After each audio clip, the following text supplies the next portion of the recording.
L'œil d'Horus.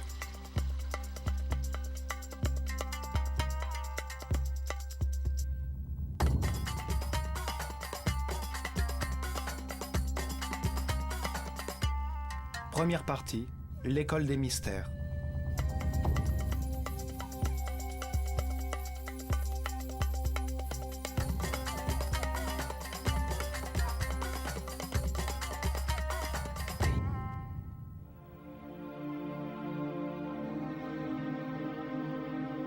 Notre histoire commence avant la destruction totale causée par le déluge. Lorsque la Terre abritait encore une autre civilisation que la nôtre, une civilisation devenue légendaire, l'Atlantide.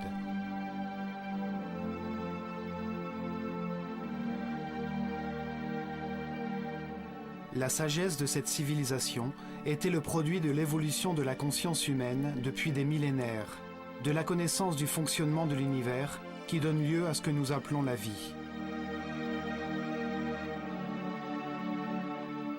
L'étude des constellations révéla que l'humanité était une union vivante entre le ciel et la terre, que les étoiles et les soleils influaient sur le cours des saisons, des cycles et du temps.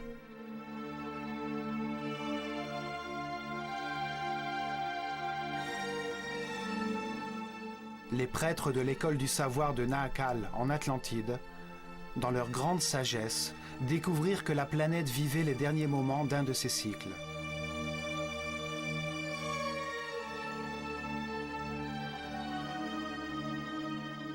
Ils annoncèrent une catastrophe qui détruirait jusqu'au fondement de la vie humaine. Mais peu les écoutèrent.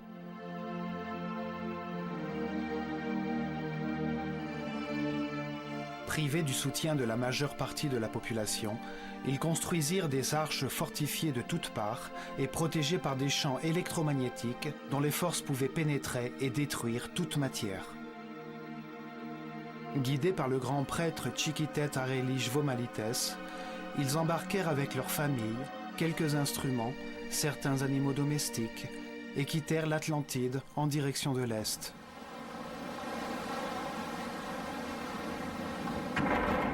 La terre trembla. Les cieux se répandirent dans les mers, et les eaux balayèrent les continents, en effaçant toute trace de civilisation.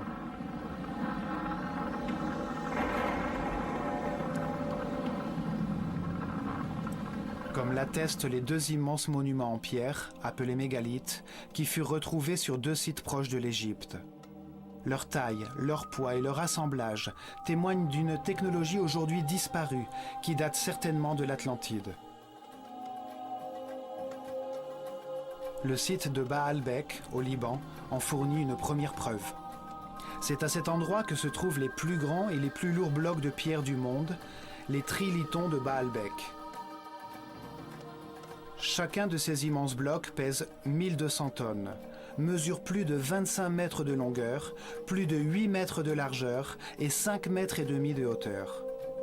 Aujourd'hui, le poids le plus lourd que l'on peut soulever avec une grue est la navette Discovery, qui pèse seulement 150 tonnes, soit 10% du poids des trilithons. Aucune des technologies actuelles ne nous permettrait de les soulever, ni de les disposer avec une telle précision. Ils ont été transportés sur plus de 3 kilomètres. Au point d'origine où ils furent taillés, nous pouvons toujours voir un bloc de dimensions comparables qui n'a pas été utilisé. En raison de sa taille imposante, cet étrange plateau est devenu un lieu de culte pour toutes les populations qui s'installèrent dans la région après le déluge. Les Assyriens, les Perses, les Grecs et finalement les Romains y construisirent leurs principaux temples. On trouve une seconde preuve à Jérusalem. Cette ville est un lieu saint pour 3 religions. Ici se trouve un autre mégalithe, un ensemble de blocs gigantesques pesant chacun d'eux plus de 800 tonnes. Ces constructions immenses et mystérieuses devinrent également un lieu de culte d'où naquit Jérusalem. Elles font partie des imposantes fondations qui supportaient le temple juif et qui supportent aujourd'hui la mosquée d'Al-Aqsa et le dôme du Rocher. Les blocs font partie des fondations du mur des lamentations. De nos jours, nous pouvons y accéder à travers un tunnel formé par ces énormes pierres. Les mégalithes de Baalbek et de Jérusalem appartenaient à des édifices détruits durant le déluge. Leur taille leur a permis de rester en place. Ce cataclysme anéantit la civilisation atlantidéenne. Il eut lieu aux alentours de l'an 10 900 avant Jésus-Christ, alors que le système solaire traversait la constellation du Lion. Cet événement est retranscrit dans les livres sacrés de toutes les cultures du monde.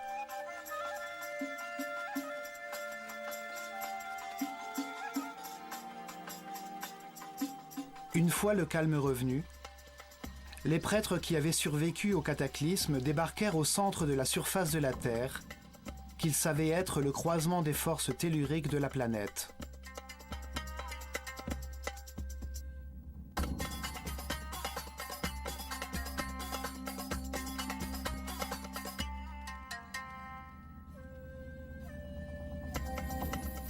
Ils espéraient utiliser ces forces pour guider l'esprit humain en construisant d'imposantes formes pyramidales qui concentreraient les vibrations des entrailles de la Terre et les transformeraient en énergie.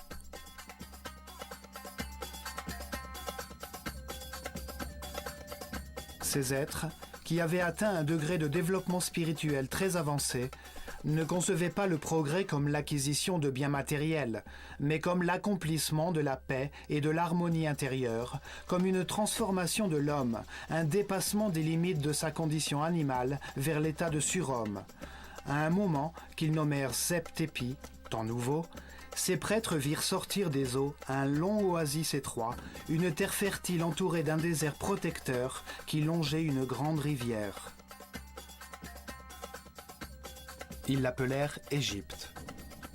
Cette terre émergeait hors de l'eau, le pays d'un seul fleuve, le Nil, présentait les meilleures conditions pour donner naissance à une nouvelle civilisation.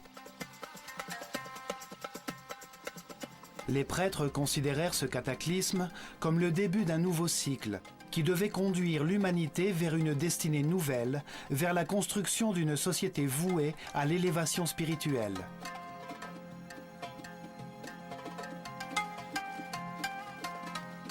Le Sphinx témoigne des gigantesques cycles temporels qu'ils avaient à l'esprit.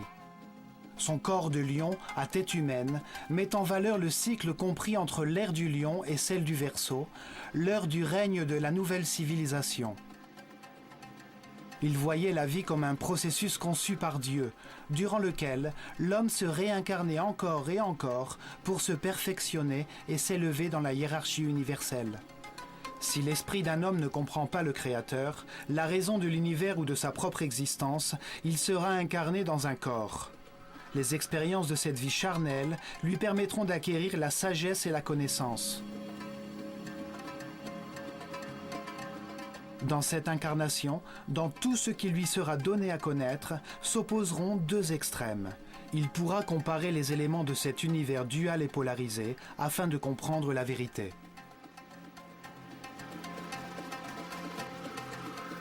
Il apprendra en expérimentant lui-même les conséquences de ses décisions et de sa conduite. Par le chagrin, il comprendra le bonheur. Par l'angoisse, il connaîtra la paix. Au long de nombreuses vies, après avoir comparé les deux extrêmes, il comprendra que la seule vérité est au centre, dans la neutralité de l'amour. À travers la réincarnation, l'homme comprend peu à peu. Il devient un être qui respecte tout ce qui existe. Il comprend que tout a une fonction. Il accepte que toutes les circonstances, même les plus difficiles, sont parfaites, car elles lui enseignent la voie de l'élévation spirituelle. Vie après vie, l'homme s'élève. Il acquiert le savoir, la paix et l'harmonie. Il possède de plus en plus d'énergie vitale. Il devient un être plus tolérant et respectueux. Il accède à la puissance. Il comprend que dans cet univers dual, dans les circonstances les plus contradictoires, la seule neutralité possible est celle de l'amour. L'amour est neutre, tout comme Dieu. Comme le montre le zodiaque de Dendera, ce processus d'apprentissage correspond à un cycle cosmique, soit 12 ères zodiacales.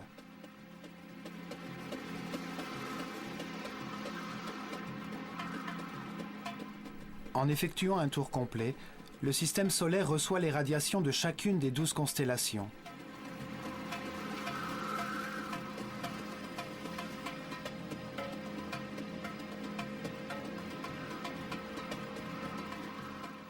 Durant ces 25 920 années, chaque esprit se réincarne 700 fois dans des corps, des endroits, des époques, des circonstances, des conditions et des personnalités différents. Dans chaque vie, il apprend quelque chose de différent. À chaque fois, il est influencé différemment par les forces irradiées des étoiles. Ainsi, chaque être vivant passe par un cycle cosmique durant lequel il reçoit l'énergie des 12 constellations, l'influence des cieux qui marquent les rythmes de sa vie et génèrent différents états d'esprit. Pour les Égyptiens, ce processus d'apprentissage de l'homme au cours de ses vies étant lié au mouvement de notre planète et du système solaire, tout était donc planifié par les étoiles. Ils inventèrent une méthode pour révéler ce qu'ils savaient sur Dieu, l'univers et le processus d'élévation de l'âme durant des milliers d'années. Une manière d'enseigner à l'homme la réalité et le sens de la vie. Les prêtres organisèrent la transmission à leur peuple de leur connaissance sur Dieu, sur les étapes qui marqueraient les changements d'ère zodiacale sous la voûte étoilée. Des moments furent consacrés à l'étude de la création par Dieu de l'univers, puis de la conscience humaine.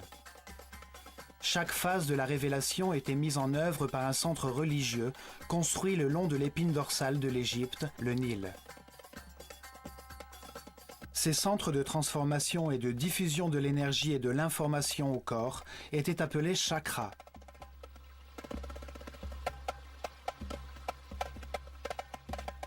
Ils se développèrent dans 4 régions. Chacun de ces 4 centres était dédié à l'explication et l'enseignement d'une phase de la Genèse. Chacun était dédié à une période différente de l'existence du même Dieu, avec des noms et des symboles différents.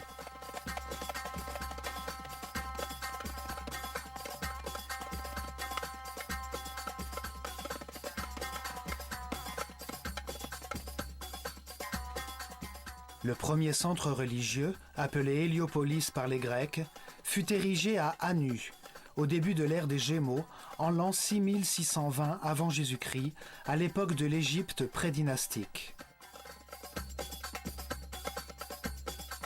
Une ère consacrée à la symétrie en art et en architecture. Ce centre était voué à la révélation des caractéristiques, des qualités et de la raison d'être d'un Dieu absolu, cause première de toute chose, que les Égyptiens appelaient Atum-Ra, l'unité homogène et statique qui avait préexisté à l'univers. Le deuxième centre religieux fut établi à Memphis, au commencement de l'ère du Taureau, en l'an 4460 avant Jésus-Christ. Il était dédié à la révélation d'un autre moment de l'existence de Dieu, lorsqu'il met l'univers, les planètes et le soleil en mouvement, lorsqu'il met sa volonté et son énergie divine en action et crée la matière. Cette dimension créatrice de Dieu était appelée Ptah. Durant cette ère, on peut remarquer l'influence de Mentu, l'animal qui représente l'ère du taureau dans toute l'Égypte, même dans les noms des pharaons. Le troisième centre religieux fut créé à Hermopolis. Il était dédié à Thoth. C'est le nom qu'ils donnèrent au Dieu unique lorsqu'il multiplia les créations sur la terre en diversifiant la nature, les plantes et les animaux. Le quatrième centre religieux fut érigé à Thébas, à l'arrivée de l'ère du Bélier, en l'an 2300 avant Jésus-Christ. Ce centre était voué à la révélation des caractéristiques, des qualités et de la raison d'être de Dieu lorsqu'il crée la conscience de l'homme à son image. Ils l'appelèrent Amon-Ra. Cette ère fut un moment décisif pour la civilisation égyptienne. Des centaines de temples dans lesquels la figure du bélier était prédominante furent construits et les pharaons eux-mêmes ajoutèrent Amon ou bélier à leur nom.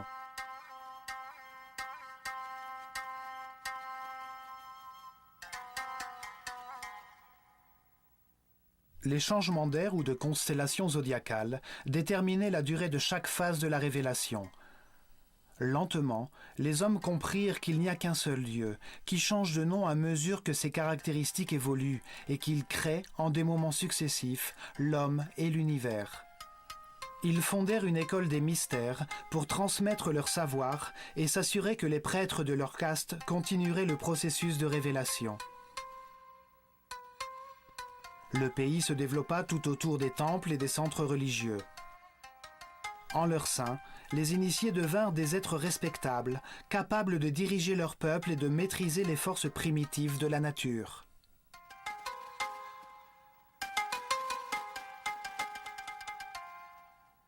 Les prêtres choisissaient leurs disciples parmi les enfants d'Égypte en fonction de leur niveau de connaissance et de sensibilité et leur donnaient la chance de vouer leur vie à la prêtrise.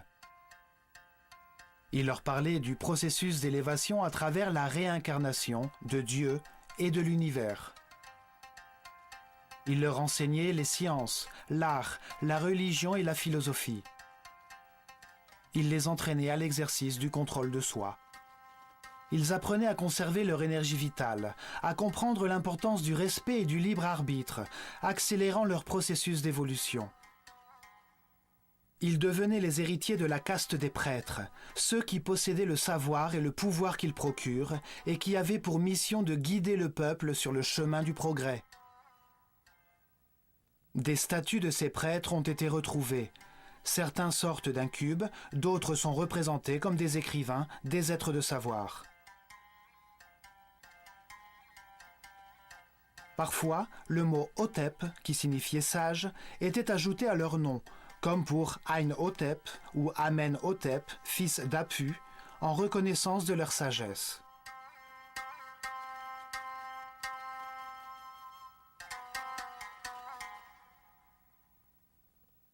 C'est dans les temples qu'était concentré le savoir, le pouvoir, la richesse matérielle et spirituelle.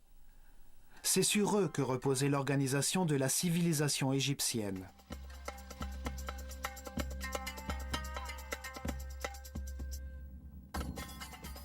L'œil d'Horus était le symbole de cette caste organisée de prêtres qui a présidé aux destinées de l'Égypte durant des milliers d'années dans l'ombre des pharaons.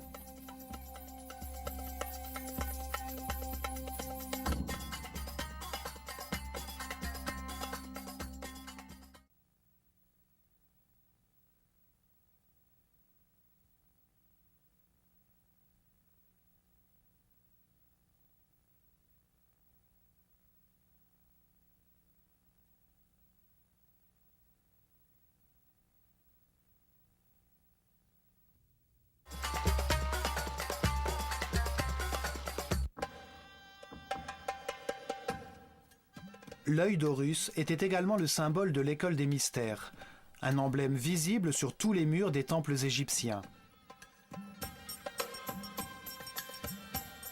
Un symbole évoque la signification de la forme, de l'action qu'il représente. Il transmet une idée avec simplicité, au-delà des mots. Son sens peut être compris des milliers d'années après avoir été dessiné.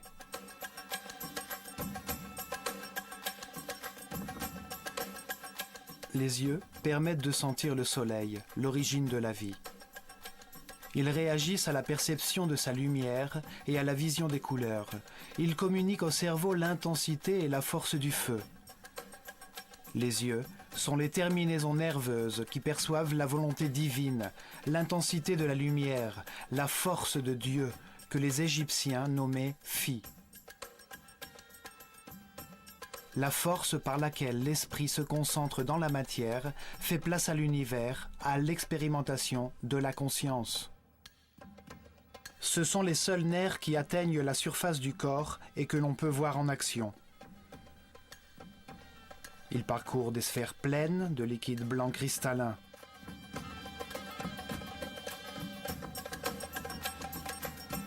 Les yeux sont un symbole de dualité. L'œil gauche, solaire, est sensible à ce qui est négatif. L'œil droit, lunaire, est sensible à ce qui est positif et constructif. Ils croisent leurs informations afin de retranscrire la bonne image mentale de l'espace.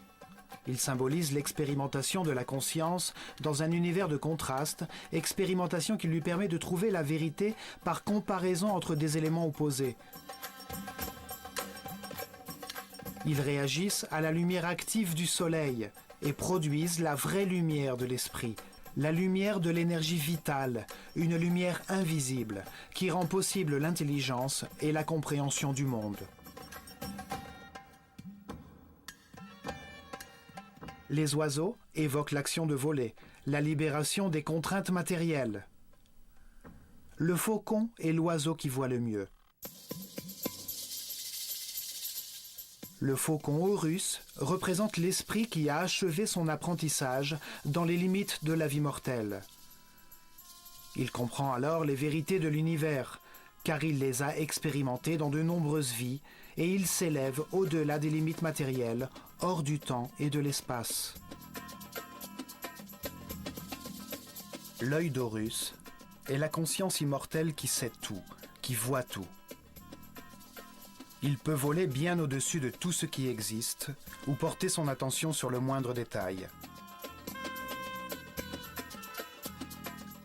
Bien évidemment, les prêtres, dans leur sagesse, se voyaient comme des observateurs et des guides dans le processus d'élévation vers la lumière. C'est pourquoi leur symbole était l'œil d'Horus, l'œil qui voit tout.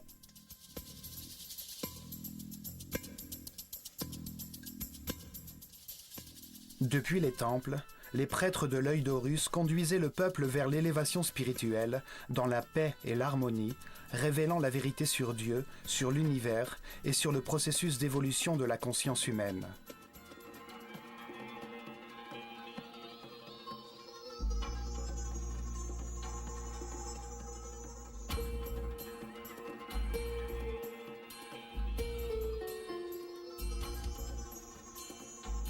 Protégé de l'extérieur par de hauts murs, chaque temple formait un ensemble architectural imposant dans lequel vivaient des milliers de personnes, des hommes et des femmes car il n'y avait pas de différence de sexe. Ils consacraient au moins 21 années de leur vie à leur apprentissage et à leur formation pour devenir prêtres ou prêtresses.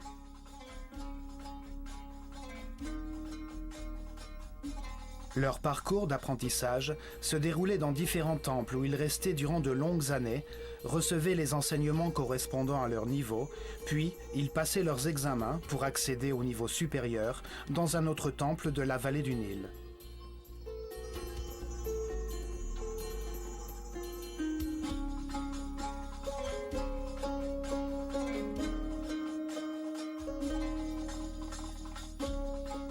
Chaque temple était une bibliothèque vivante, spécialisée dans un domaine particulier.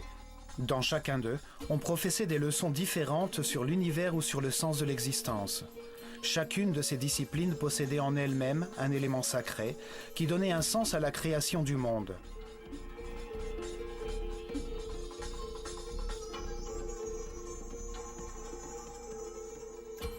Les 7 premières années d'enseignement correspondaient au niveau élémentaire, durant lequel les élèves étudiaient les lois générales de l'univers et apprenaient à utiliser les centres d'énergie inférieurs du corps.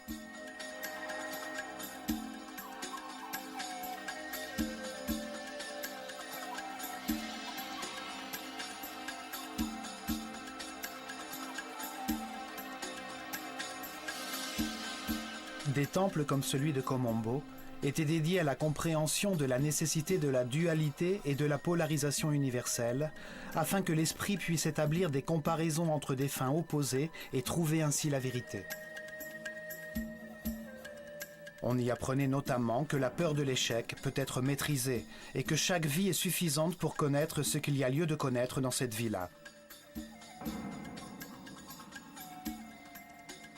Il possédait les outils pour éveiller la peur de la mort, apprendre à la contrôler et comprendre que la mort n'est qu'un pas vers une autre expérience d'apprentissage. Dans des tunnels remplis d'eau et de crocodiles, à de hautes altitudes, dans des enclos grouillants de serpents, les disciples devaient prouver leur détermination.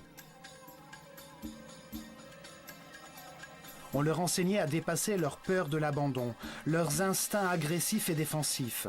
On leur montrait l'existence de réflexes mentaux inconscients pour leur apprendre à contrôler ces réactions automatiques.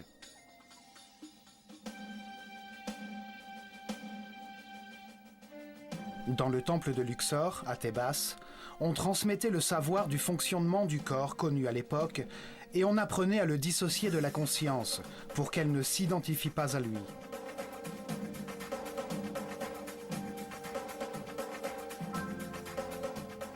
Le temple tout entier ressemblait à un organisme humain. Chaque salle représentait un organe. Sur les murs étaient inscrites des informations concernant ses fonctions principales, les bienfaits qu'il apportait à l'organisme et ses relations avec les autres organes.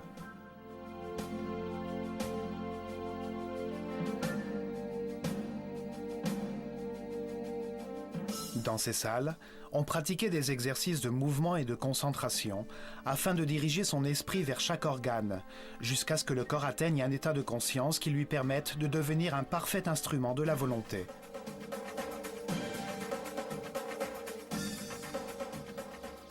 La plupart des temples des prêtresses de Nephthys et d'Isis étaient réservés à l'enseignement des perceptions sensorielles, des émotions et des désirs charnels du corps, afin de les différencier des émotions, intuitions et inspirations supérieures.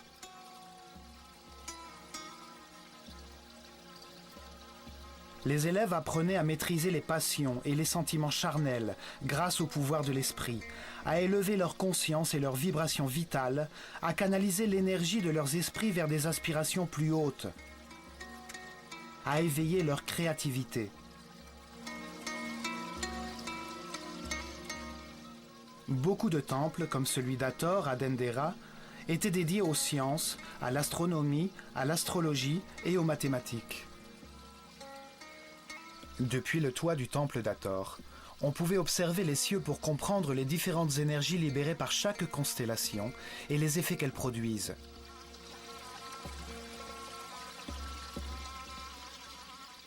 Les Égyptiens suivaient scrupuleusement les mouvements des étoiles, vérifiaient la durée de l'année solaire, la date exacte de la crue du Nil, le moment du passage de la Terre de l'ère du Taureau à l'ère du Bélier, les cycles qui impactaient le processus d'évolution.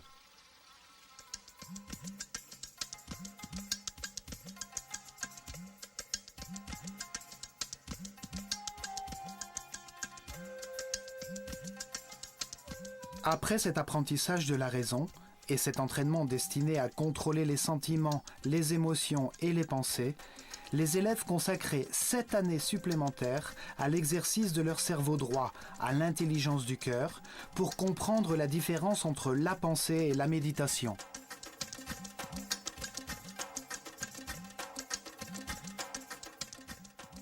Le temple de Karnak, le plus grand d'Égypte, était dédié à la conscience, à l'analyse des forces qui la façonnent, à la compréhension du processus d'évolution et aux moyens de l'accélérer en se concentrant sur les concepts, les mots, les sentiments, les points exacts ou les mouvements.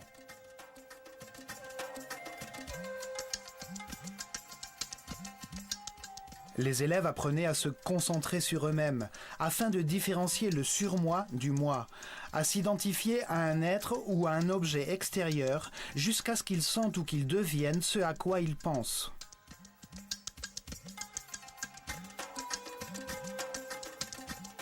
Ils se livraient à des exercices de télépathie. D'abord dans des conditions de proximité physique, puis à distance, à une certaine heure de la journée, jusqu'à ce qu'ils apprennent comment communiquer mentalement à n'importe quel moment. On leur enseignait une certaine conception du temps, et ils apprenaient à vivre comme si celui-ci était un éternel présent.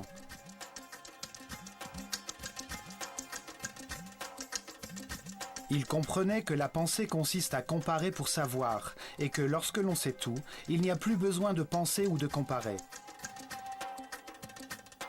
Ils apprenaient à modifier leur niveau vibratoire pour maîtriser les circonstances extérieures en atteignant un équilibre émotionnel par une décision mentale intérieure.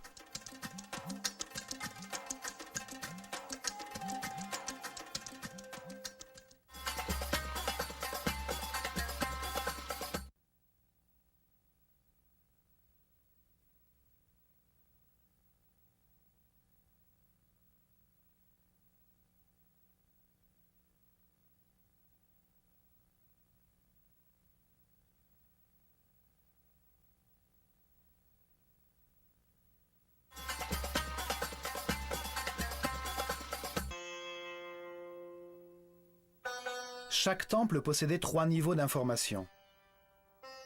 Ainsi, ces informations pouvaient être révélées simultanément à des hommes qui n'étaient pas au même stade d'évolution.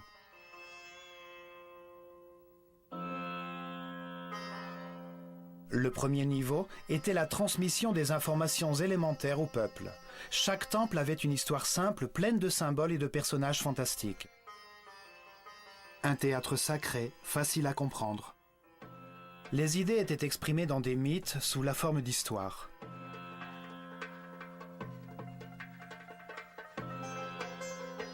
Le mythe, histoire fantastique, était une méthode de révélation du monde à l'homme qui ne pouvait le comprendre qu'imparfaitement.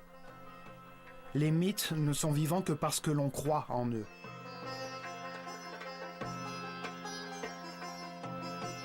Ils font intervenir des personnages qui possèdent des caractéristiques symboliques, avec des formes qui permettent d'identifier leurs fonctions et leur activité principale, qui prennent part à des histoires simples, à des paraboles, qui révèlent la réalité de la nature humaine sans avoir recours à l'aridité ou l'abstraction de la philosophie ou de la métaphysique.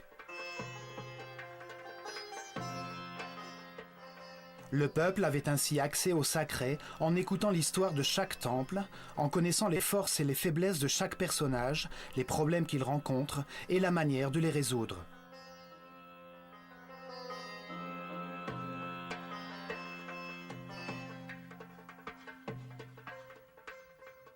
Un second niveau d'information était réservé aux disciples, des êtres spirituellement plus avancés, à qui les mêmes thèmes sacrés étaient expliqués, mais d'une manière plus complète et concrète.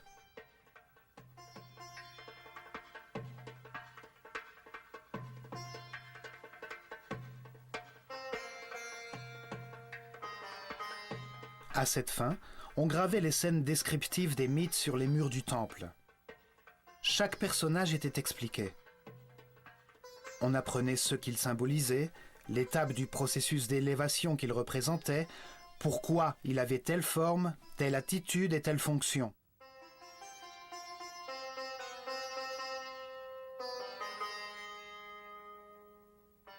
La sagesse des prêtres de l'œil d'Horus apparaît clairement dans l'histoire racontée dans chaque temple, dans les formes qu'ils utilisaient comme symboles.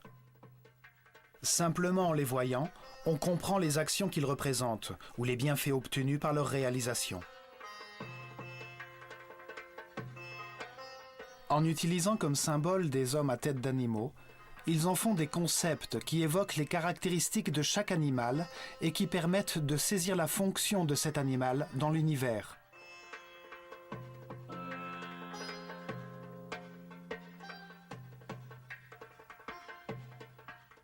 Un homme à tête de chacal possède les caractéristiques de cet animal, comme par exemple son sens inné de l'orientation dans le désert. En suivant ses pas, on arrive toujours à une terre fertile. C'est un excellent guide. Chaque symbole permet une compréhension facile. La simple forme d'un oiseau évoque le vol, la liberté. Un disque solaire au-dessus de la tête d'un homme indique sa clairvoyance, sa sagesse, son savoir, son degré de conscience.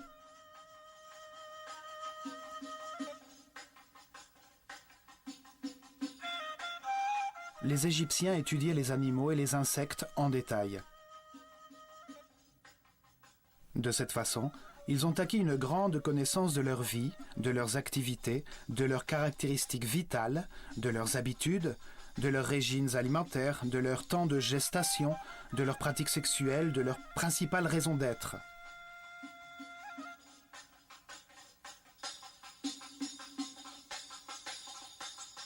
Ils choisissaient les animaux les plus doués pour représenter une action vitale et son impact sur l'univers. L'évolution du ver, qui rampe et se tortille avant de devenir un papillon.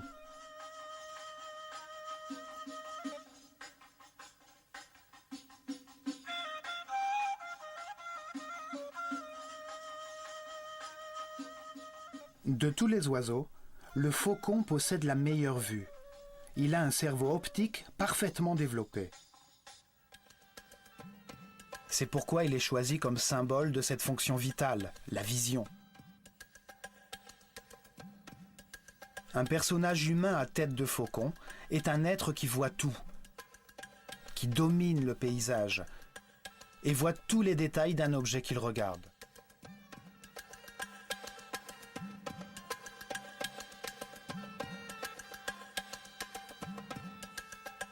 Ces personnages, appelés dieux ou néthers par les égyptologues qui pensent que les Égyptiens étaient polythéistes et vénéraient les animaux, représentaient seulement une fonction vitale, un être au monde qui se transforme et s'améliore. Chaque action importante de la vie est représentée par un symbole, qui indique la transformation essentielle qui se produit chez l'individu qui l'exécute, ce à quoi il arrive. 2 bras signifient l'adoration. 2 jambes, l'action de marcher. 1 bouche, le fait de parler.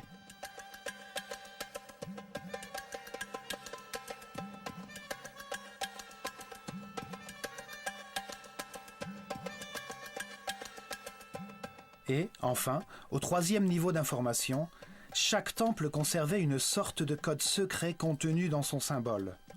Ce secret était connu uniquement par les prêtres de haut rang et les grands maîtres, et donnait des informations sur les forces et énergies fondamentales, sur la manière de les contrôler et de les utiliser pour servir leur peuple.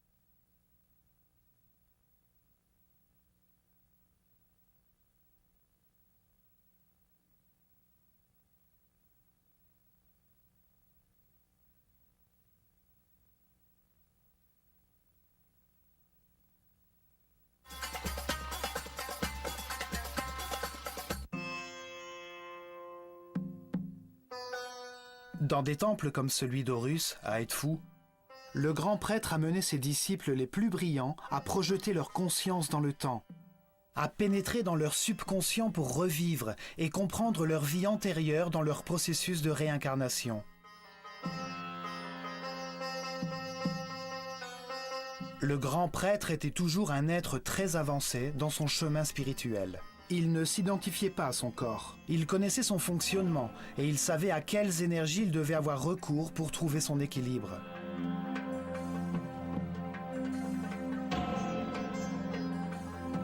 Il contrôlait depuis son centre nerveux, situé dans sa couronne, le niveau le plus élevé d'énergie vitale. Il demeurait dans un présent éternel, rayonnant d'amour. Il utilisait son pouvoir divin pour guider et servir les autres.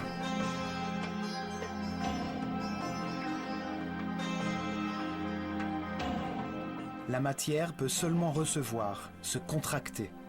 Le don est un rayonnement. C'est une vibration de l'esprit. Les êtres de chaque niveau reçoivent et donnent à ceux des niveaux inférieurs.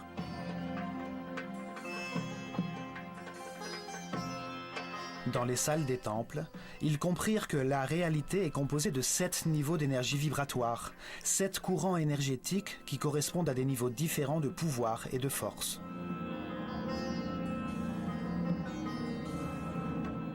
Le corps possède 7 chakras, ou centres de transformation de l'énergie fondamentale de l'univers. Chaque être humain n'utilise qu'un seul de ces 7 centres au cours de sa vie présente, en fonction du niveau d'élévation de sa conscience. Meilleure est sa connaissance de l'univers, plus grand est son respect, plus haut est le chakra ou centre nerveux qu'il utilise pour transformer cette énergie. Plus son chakra est haut, plus il génère d'énergie quotidienne, et plus il possède de forces transcendantales. Le grand prêtre pouvait contrôler les forces fondamentales de l'univers grâce au haut niveau d'énergie vitale qui demeurait dans son corps. Son système nerveux avait une résistance en adéquation avec ce niveau d'énergie.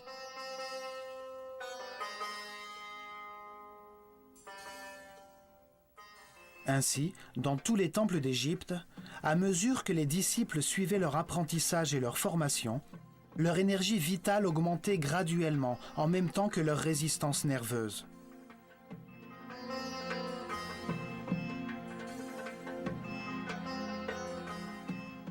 Ils apprenaient à être en paix et en harmonie, à respecter tout ce qui existe, à accepter la perfection de l'univers, à diriger leurs énergies vitales vers le chemin de l'élévation qui conduit à l'omnipotence, au contrôle des forces et des énergies suprêmes. Ils suivaient une intense préparation physique, mentale et spirituelle, qui se terminait par l'expérimentation de la totalité et du néant, du manifeste et de l'indicible. Ils recevaient des pyramides une énergie puissante, qui leur permettait d'atteindre le 7e niveau de conscience. Durant l'ère du taureau, ils se consacrèrent à l'expérimentation de brillantes technologies à travers la construction de formes pyramidales afin de transformer les vibrations de la planète en énergie, un savoir ancestral qu'ils mirent en pratique.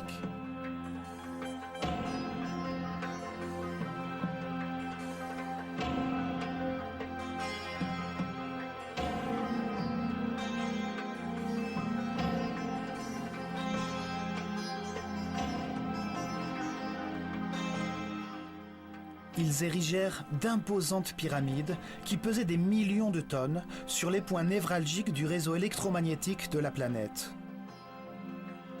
Les millions de particules de quartz présentes dans ces masses pyramidales suivaient les vibrations de la Terre, produisant de l'énergie par un phénomène connu aujourd'hui sous le nom de piézoélectricité.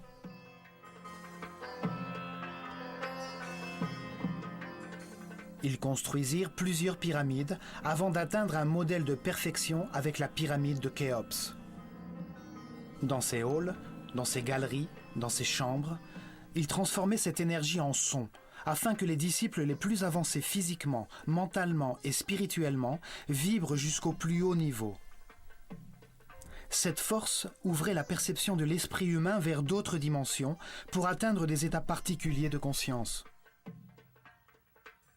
Avec cette aide extérieure, les disciples s'élevaient jusqu'au 7e niveau de conscience, repartaient en conservant cet état d'extase dans leurs esprits après avoir éprouvé la vérité et allaient la transmettre à leurs semblables par leurs mots et leurs actions. Dans leurs ultimes méditations, ils atteindraient une nouvelle fois cet état d'unité immobile, jusqu'à ce qu'il perdure en eux. Ils demeureraient alors dans un état permanent d'homme-dieu, l'énergie positive de l'amour rayonnant autour d'eux.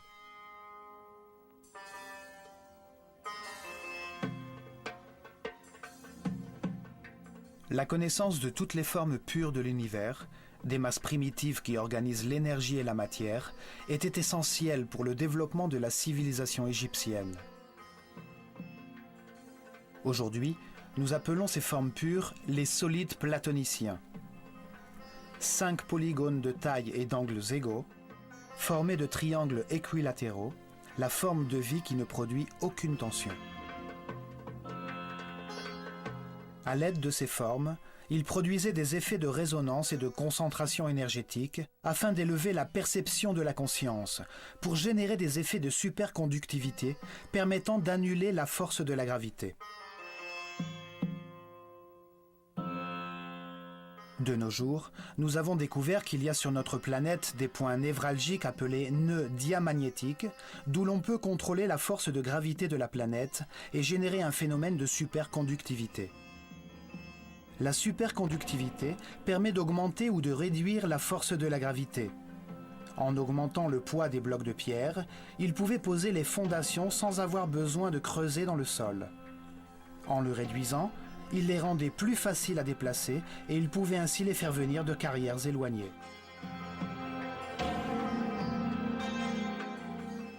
Des hiéroglyphes, qui expliquaient les formules et les ingrédients nécessaires pour faire une sorte de ciment qui ressemble à de la roche, furent retrouvés sur l'île de Séhel. Des scientifiques français les ont partiellement décryptés. Leurs expériences confirment qu'il s'agit de géopolymères, qui produisent une sorte de pierre une fois qu'ils sont solidifiés. Ceci permet de comprendre la simplicité avec laquelle les Égyptiens pouvaient assembler les pierres de leur temple en utilisant un bloc pour en former d'autres.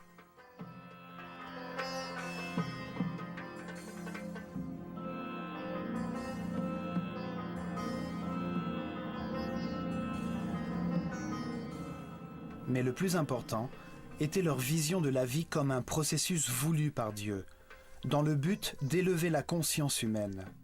Le fait que l'esprit humain se réincarne continuellement dans un corps pour comprendre ce qu'est l'harmonie, en analysant les résultats de ses décisions.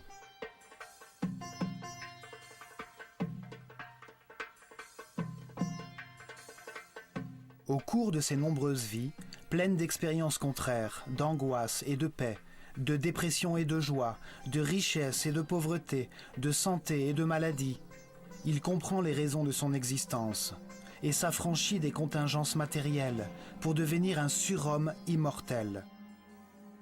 Un être qui, au moment de sa mort, ne perd pas la conscience des connaissances qu'il a accumulées. Un esprit sage qui, à la fin de chaque étape, franchit une nouvelle marche vers la perfection universelle.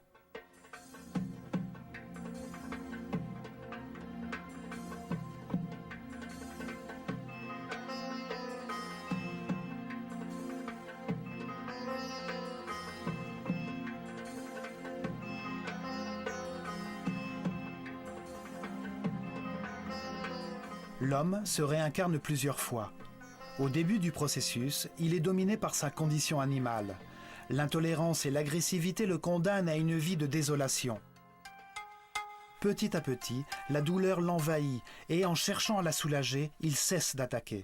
Il trouve la paix et avec elle, des niveaux élevés d'énergie vitale.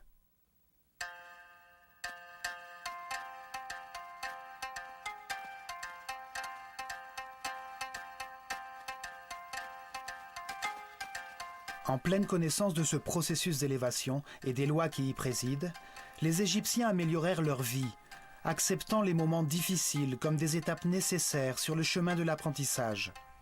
Ils demeurèrent ainsi dans la paix et l'harmonie.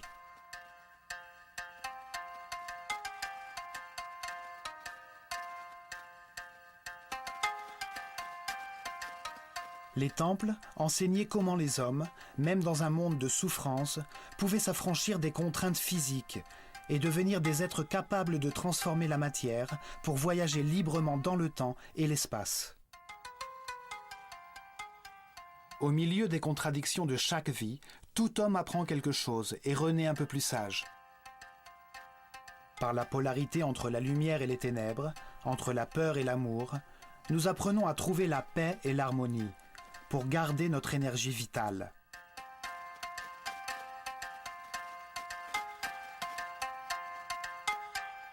Par l'expérience des affres et de l'angoisse auxquelles conduisent la colère, la haine ou le désir de vengeance, nous comprenons les bienfaits de l'harmonie.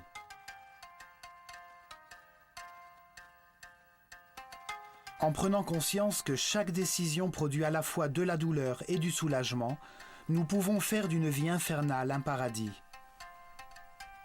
Les Égyptiens avaient compris que toutes les actions de la vie quotidienne, la pêche, les semailles, la récolte, nous rapprochent chaque jour un peu plus de la perfection divine. Ils formèrent une communauté si pacifique et heureuse que lorsque l'historien grec Hérodote visita l'Égypte au 5e siècle avant Jésus-Christ, il dit « De toutes les nations de la terre, les Égyptiens sont les plus heureux, les plus saints et les plus religieux. »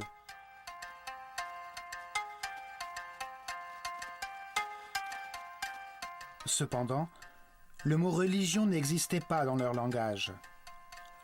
Ils ne voyaient aucune différence entre le sacré et le profane. Ils considéraient qu'il était de leur devoir de comprendre que Dieu, l'univers et l'homme étaient unis par le ciment de l'amour.